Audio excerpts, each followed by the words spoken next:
نجم نحكي بطلاقة على الأرضية الماسونية نتاع الحكم المؤقتة. الأرضية الماسونية نتاع الحكم هذا موجود.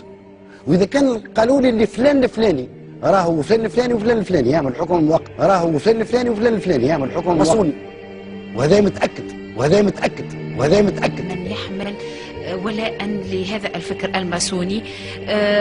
خلينا نعرجوا على هذا الموقف لأنه أثار جدل وارتباك كبير آنذاك في الساحة السياسية. الصورة اللي كانت كامنة أنه تكون عندنا وزراء ماسونيين. خلينا نوضحوا للرأي العام. اي خلينا نوضح، ما ثم حتى خطورة، وعودتها في الفيسبوك وسألوني والكل أنه ثم حاجة تاريخية اللي هي يخبيون المجتمع الاسلامي، يخبيون انتسابهم الماسونيه. ثم ناس متصوفين وعلماء دين كما عبد القادر الجزائري ومناضلين كبار كانوا ماسونيين. ثم ناس يقولوا علي بلهوان كان ماسوني، بورقيبه كان ماسوني. معناها الماسوني هو انسان منضبط في جمعيه بالمعنى العادي للكلمه. جمعيه هذه عندها ترابط كبير ويمكن تحط ناس وتجيب ناس وكل، لكن مفتوحه على الدنيا، تكتب في الطب وتوقع على الطب. بسطها ياسر يعني جمعية يعني تمتلك العالم يعني. لا لا لا لا لا لا لا بفكر يعني لا مترابطة يعني ومتوزع في العالم مجمع. أنا لا ألوم على جمعية أو على حزب يمتلك العالم أو يمتلك. حكومة محمد الغنوشي فيها عناصر ماسونية، وهذا اعتبرته أمر عادي وأنه آن الأوان للتعامل مع الماسونية دون خجل. أي لا مش آن الأوان. في أوروبا الماسونية عندها باب مفتوح، تتعامل مع وسائل الإعلام، عندها فكر معين. صحيح ساعة كما اللوج بي 2 نتاع الكنيسة يلقاوها سارقة ويلقاوها عامل أعمال ما تصلحش، لكن إذا كان تاخذها بالمعنى النظري، حزب من الأحزاب، جمعية من الجمعيات تناضل على بعض المبادئ الأخلاقية، معناها ما ثماش عيب باش تكون ماسوني، لكن ساعة تكون حاملة لمشروع تاع دولة أخرى، مثلا أمريكا ولا إسرائيل ولا حاجة، وساعة تكون ماهيش حاملة، تكون عندها مبادئ اللي احنا نتقاسموا فيها معاه. مشروعها ضد الديانات. لا ضد الديانات، هذاك علاش أقلية من عندها المبادئ اللي احنا نتقاسموا فيها معاه. مشروعها ضد الديانات. لا ضد الديانات تاع الماسونية. ما خلينا نوضح، ما تقولش ما نحبش الإسلام، تقول ما تدخلش الإسلام في الحكم. معناها ما نتعاملش مع شكون يحكي على الحكم الدنيوي ويدخل فيه الاسلام او المسيحيه او غيره. وعلاش جاوها اليهود برشا وعلاش جاوها المسيحيين برشا؟ على خاطر تخلاو على عنصر الدين في السياسه، هذوما الديانتين الاثنين، وتقدموا. احنا المعركه نتاع القرون الجايه هي هذه، نتخلاو على عنصر الدين في السياسه. وانا بطبيعتي الاسلاميه والعربيه والتونسيه نتاكد انه نكون في المعركه هذه نتاع تخلي الدين عن السياسه. واضح. انت تبارك الله معناتها ديما في المعارك. هل هذا ذنب؟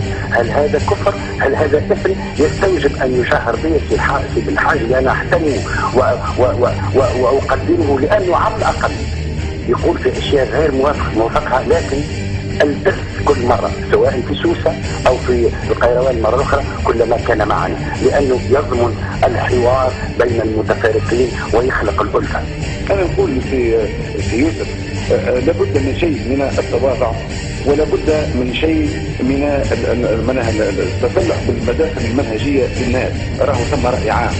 الكلام أحيانا منها يكون يراد به شيء ولكن يتنزل عند الناس بطريقه اخرى. لما يخرج في التونسيه ويقول ويحتفل ويفرح ياسر ياسر ياسر بالماسونيه، وانا سمعت الكلام هذا، ماسونيه منظمه رائعه، ذاك علاش اليهود يحبوها، وانا سمعت دم.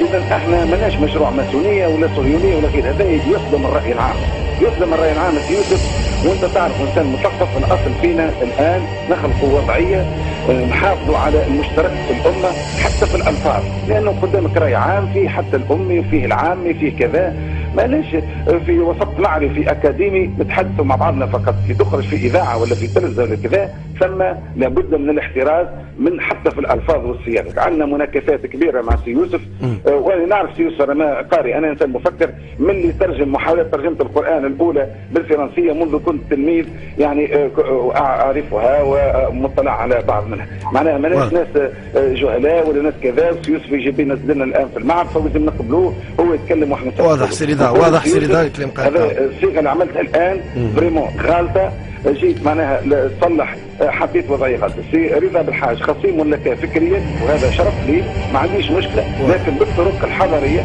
بالطرق معناها الايجابيه. سي يوسف ما نعرفش، قلت لك قبليك ما كناش نسمعوا فيك. خلاص والله ما عندي ما نقول، نحيي الجماعه ونحيي ايضا خصني في هذا الموجه في رضا، ونقول له الله يهديك، ونقول له حاجه برك، نقول له الايمان راهو مش بركه تلاوه وصلاه، الايمان هم الذين لا يلبسوا ايمانهم بظلم واولئك هم المهتدين، هذوك هما هذاك الايمان انت ظالمني، والظلم راهو اشنع حاجه. اولا الساعه هو والشرك كيف سوره لقمان، يا بني ان لا تشرك بالله ان الشرك لظلم عظيم. انا انسان حافظ القران، انا انسان ولد عائله اصيله حافظ 5000 حديث نبوي. اي بعدين على الاقل مانيش خايف منك على الاقل في صدري احترم. واضح سيد يوسف الصديق. معلش رضا حبيت تقول كلمه ممكن قبل ما